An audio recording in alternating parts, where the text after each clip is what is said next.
The adventures in A banian tree. Ruskin bond എഴുതിയ ഒരു വളരെ പ്രധാനപ്പെട്ട കഥയാണ് ഇത്. ഹിമാലയത്തിൻ്റെ താഴ്വരയിൽ സ്ഥിതി ചെയ്യുന്ന ടെഹ്റ പട്ടണത്തെയും ഒരു ആൽമരത്തെ ചുറ്റിപ്പറ്റിയുമുള്ള രസകരമായ പ്രവർത്തനങ്ങളെയും വിവരിക്കുന്നതാണ് കഥ. ഒരു ആൽമരത്തിൽ ഇരുന്നു കൊണ്ട് ഒരു കൊച്ചുകുട്ടി ആഹ്ലാദിക്കുകയും പ്രകൃതിയെ ആസ്വദിക്കുകയും ചെയ്യുന്നതാണ് കഥ. നമുക്ക് കഥയിലേക്ക് കടന്നാലോ? ഇന്ത്യയിലെ ഞങ്ങളുടെ കുടുംബത്തിൻ്റെ വീടും പറമ്പും എൻ്റെ മുത്തച്ഛൻ്റെ സാമ്രാജ്യമായിരുന്നെങ്കിലും അവിടെ ഉണ്ടായിരുന്ന പ്രൗഢഗംഭീരമായ ആൽമരം എൻ്റേതായിരുന്നു. അങ്ങനെ പറയാൻ മുഖ്യ കാരണം 65ാമത്തെ വയസ്സിൽ എത്തി നിൽക്കുന്ന മുത്തച്ഛന് ഇനി മരം കയറാനൊന്നും കഴിയുമായിരുന്നില്ല. മരം കയറാൻ കഴിയുന്നില്ല എന്നതിൻ്റെ പേരിൽ ഏതോ ഒരു കൗണ്ടസ് ഓഫ് ഡെസ്മണ്ടിൻ്റെ പേരും പറഞ്ഞ് മുത്തശ്ശി എപ്പോഴും മുത്തച്ഛനെ പരിഹസിക്കലും പതിവായിരുന്നു. 117 വയസ്സ് വരെ ജീവിച്ച ഒരു ഇംഗ്ലീഷ് സ്ത്രീയായിരുന്നു കൗണ്ടസ് ഓഫ് ഡെസ്മണ്ട്. 117ാമത്തെ വയസ്സിൽ ഒരു ആപ്പിൾ മരത്തിൽ കയറുമ്പോൾ വീണാണ് അവർ മരിച്ചത്. അല്ലെങ്കിൽ അവർ അതിലും കൂടുതൽ കാലം ജീവിച്ചേനെ. പടർന്നു പിടിച്ച ശിഖരങ്ങളും ഭൂമിയിലേക്ക് തന്നെ വളർന്നു വീണ്ടും വേരുപിടിച്ചു. സങ്കീർണമായ കമാന ആകൃതികൾ തീർത്തു നിൽക്കുന്ന ആ വൻ ആൽമരം എനിക്ക് അനന്തമായ ആഹ്ലാദം നൽകിയിരുന്നു. ആ മരം ഞങ്ങളുടെ വീടിനേക്കാളും എൻ്റെ മുത്തച്ഛനേക്കാളും പ്രായം കൂടുതലുള്ളതായിരുന്നു. ഹിമാലയ താഴ്വരകളിൽ പറ്റിച്ചേർന്നു നിലകൊള്ളുന്ന ടെഹ്റ പട്ടണത്തോളം തന്നെ പഴക്കം ആ മരത്തിനുണ്ടായിരുന്നു. എൻ്റെ ആദ്യ സുഹൃത്തും പരിചയക്കാരനും ചാര നിറത്തിലുള്ള ഒരു അണ്ണാനായിരുന്നു. തൻ്റെ മുതുക് ഒരു ആർച്ച് പോലെ വളച്ചു പിടിച്ച് അന്തരീക്ഷത്തിൽ നിന്ന് മണം പിടിക്കും പോലെ ശ്വാസമെടുത്തുകൊണ്ട് അവൻ്റെ സ്വകാര്യതയിലേക്കുള്ള എൻ്റെ കടന്നുകയറ്റത്തിൽ ദേഷ്യം പ്രകടിപ്പിക്കും പോലെയായിരുന്നു അവൻ്റെ ആദ്യ പെരുമാറ്റം. എന്നാൽ ഞാൻ എയർഗൺ, കവണ പോലുള്ള ആയുധങ്ങൾ കൈവശം വെച്ചിട്ടില്ല എന്ന് അവന് മനസ്സിലായപ്പോൾ അവൻ എന്നോട് കൂടുതൽ സൗഹൃദത്തിലായി. ഞാൻ അവന് കേക്കിൻ്റെയും ബിസ്ക്കറ്റിൻ്റെയും ഒക്കെ കഷ്ണങ്ങൾ നൽകിയപ്പോൾ എന്നോട് അടുക്കാൻ അവന് കൂടുതൽ ധൈര്യം കിട്ടുകയും എൻ്റെ കയ്യിൽ നിന്ന് നേരിട്ട് ഭക്ഷണം കഴിക്കും വിധം എന്നോട് സൗഹൃദത്തിലാവുകയും ചെയ്തു. കൂടുതൽ കാലം കഴിയും മുമ്പ് അവൻ എൻ്റെ പോക്കറ്റിൽ ഇറങ്ങി തപ്പി കാണുന്നതെല്ലാം ഭക്ഷിക്കാൻ തുടങ്ങി. അവൻ തീരെ ചെറിയ ഒരു അണ്ണാൻ കുഞ്ഞായിരുന്നു. ഞാനെന്ന മനുഷ്യനെ വിശ്വസിക്കുന്നത് കൊണ്ട് ഒരു പക്ഷേ അവൻ്റെ സുഹൃത്തുക്കളും ബന്ധുക്കളും കരുതിയിരിക്കാം, ഒന്നുകിൽ അവനൊരു വിഡ്ഢി അല്ലെങ്കിൽ ഒരു അഹങ്കാരിയെന്നോ. സ്പ്രിംഗ് സീസണിൽ ആൽമരത്തിൽ പഴങ്ങൾ നിറയുമ്പോൾ എല്ലാതരം പക്ഷികളും മരച്ചിലകളിൽ വന്നുകൂടും. ഉദരഭാരം ചുവപ്പ് നിറമുള്ളതും ആഹ്ലാദവതിയും ആർത്തികാരിയുമായ ബുൾബുൾ പക്ഷി, ഇപ്പോഴും കലപില കൂട്ടുന്ന പാസ്റ്റർ പക്ഷികൾ, തത്തയും കാക്കയും എല്ലാവരും കൂടി എപ്പോഴും പരസ്പരം ശബ്ദ കോലാഹലം തീർക്കും. പഴക്കാലമെത്തിയാൽ പിന്നെ പ്രദേശത്തെ ഏറ്റവും ബഹളമായ സ്ഥലം ഈ ആൽമരമായിത്തീരും. മരത്തിൻ്റെ പകുതി ഉയരത്തിൽ ഞാനൊരു പ്ലാറ്റ്ഫോം അഥവാ ഒരു തട്ട് പണിതു. ചൂട് കുറഞ്ഞ ദിവസങ്ങളിൽ ഉച്ചയ്ക്ക് ശേഷം അവിടെ ഇരുന്നു സമയം ചെലവഴിക്കുമായിരുന്നു. വീട്ടിലെ സ്വീകരണ മുറിയിൽ നിന്നെടുത്ത തലയണ മരത്തിലേക്ക് ചാരിവെച്ച് ഞാൻ അവിടെ ഇരുന്ന് പുസ്തകങ്ങൾ വായിക്കുമായിരുന്നു. Treasure island, Huckleberry Finn, the Mowgli stories, അതുപോലെ എഡ്ഗർ റൈസ് ബോറോസിൻ്റെ ലൂയിസ മെയ് ആൽക്കോട്ടിൻ്റെയും നോവലുകളും എൻ്റെ വായനയുടെ വൈവിധ്യം തീർത്തു. വായനയിൽ താല്പര്യമില്ലാതിരിക്കുമ്പോൾ ഞാൻ അവിടെയിരുന്നു താഴെ ഇലകൾക്കിടയിലൂടെ കാഴ്ചകൾ കാണുമായിരുന്നു. മുത്തശ്ശി തുണികൾ അലക്കി വിവരിക്കുന്നതും എടുക്കുന്നതും, പാചകക്കാർ പഴം പച്ചക്കറി കച്ചവടക്കാരുമായി തർക്കിക്കുന്നതും, മുത്തച്ഛൻ തൻ്റെ ഇംഗ്ലീഷ് മോഡൽ ഗാർഡനിൽ വാശിയിലെന്ന പോലെ വളരുന്ന ഇന്ത്യൻ മാരിഗോൾഡ് ചെടികളോട് പിറുപിറുത്ത് അഥവാ ഗ്രംബ്ലിംഗ് ചെയ്ത് പരാതിപ്പെടുന്നതും എല്ലാം എനിക്ക് കാണാമായിരുന്നു. അത്ര ആവേശകരമായ സംഭവങ്ങളൊന്നും സാധാരണ അവിടെ ഉണ്ടായില്ല. എന്നാൽ ഒരു വേനൽ അവധിക്കാലം മുഴുവൻ എൻ്റെ മനസ്സിൽ നിറഞ്ഞു നിൽക്കാൻ തക്കവിധം ആവേശോജ്വലമായ ഒരു സംഭവം ഒരു ദിവസം ഉച്ചയ്ക്ക് ശേഷം അവിടെ ഉണ്ടായി.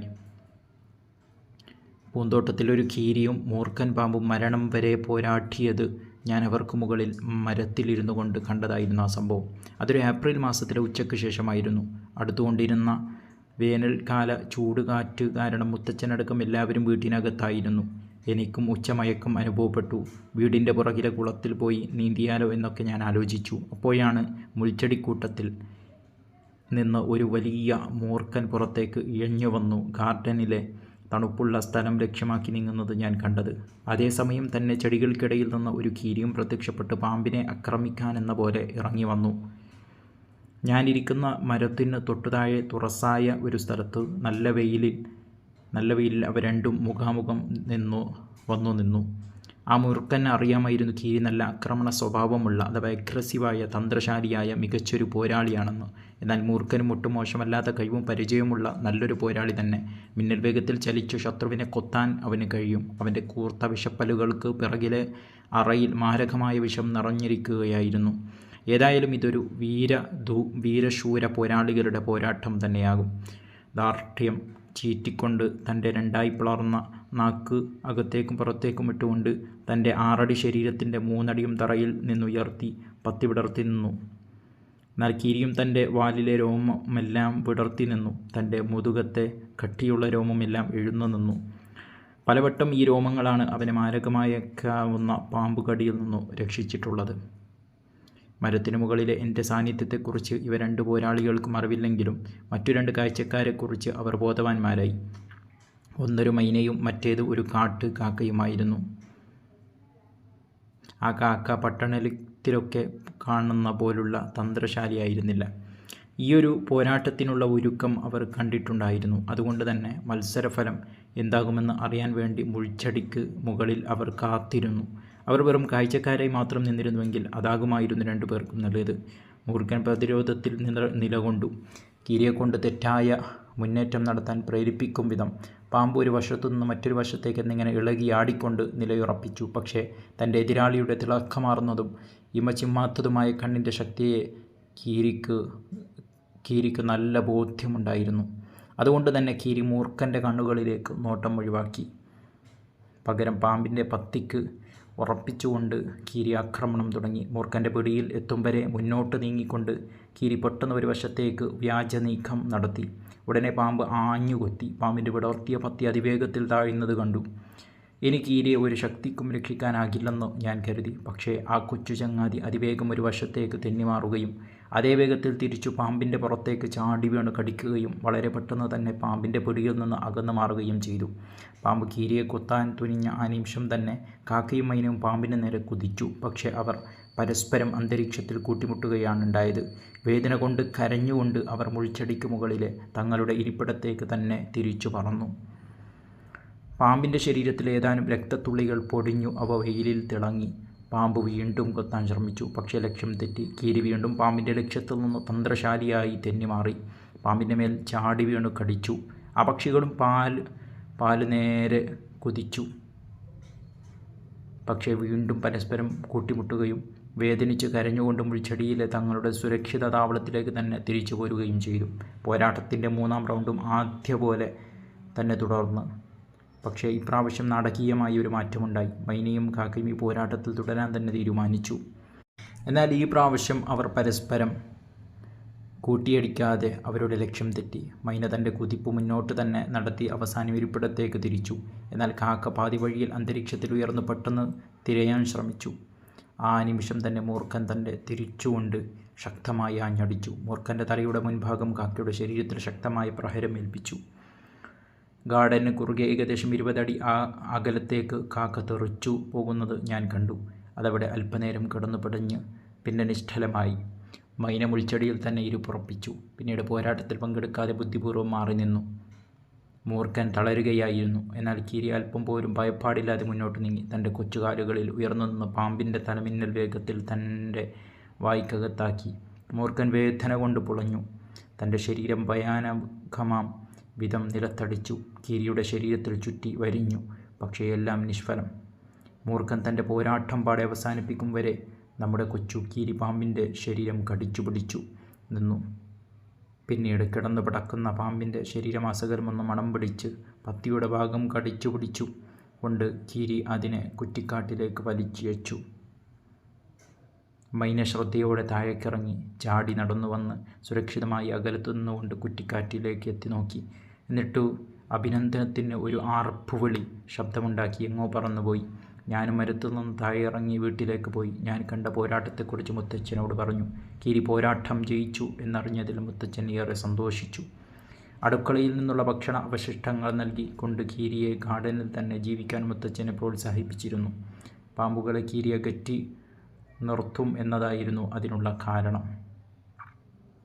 ഒരിക്കലും അതിനെ ഇണക്കി വളർത്താൻ മുത്തച്ഛൻ ശ്രമിച്ചിരുന്നില്ല. കാരണം ഇണങ്ങിയ കീരിയേക്കാൾ നല്ലത് വന്യമായ കീരിയാണ് എന്ന് മുത്തച്ഛൻ വിശ്വസിച്ചിരുന്നു.